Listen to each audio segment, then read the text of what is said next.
আসসালামু আলাইকুম ভিউয়ার্স, আজকে লাইভ প্লেন্স নিয়ে কথা বলবো। এগুলো হচ্ছে ফোকবিট, হর্নট এবং টেনসা। তিনটা গাছ আমি উঠাইছি তিনটা পাত্রের মধ্যে। তো এটা হচ্ছে হর্নট, এটা হচ্ছে টেনসা, আর এটা হচ্ছে ফোকবিট। তো এগুলার কাজ কি? একটা অ্যাকোরিয়াম সাজানোর জন্য বিভিন্ন লাইভ প্লেন্স লাগে, তারপরে একটা অ্যাকোরিয়াম লাগে, ভালো মাছ নির্বাচন করা লাগে। তো এগুলা মূলত হাউজে বলেন অথবা অ্যাকোরিয়ামে বলেন, পানির গুণমান ঠিক রাখে, মাছের অক্সিজেনের ঘাটতি পূরণ করে এবং অটোবিডের মাছ আমরা জানি যে বাচ্চা দিয়ে অটোবিড করে। এগুলা বাচ্চা লুকাইতে পারে, খাইতে পারে না মা বাবায়।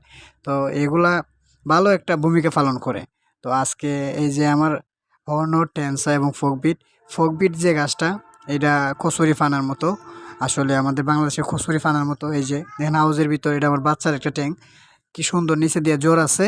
আর এটা হচ্ছে আমার আরটিভি ট্যাঙ্ক। এই যে ফোকবিট এবং হর্নট গুলা কি সুন্দর, টেনসা গুলা ছড়াইছে পানির নিচে।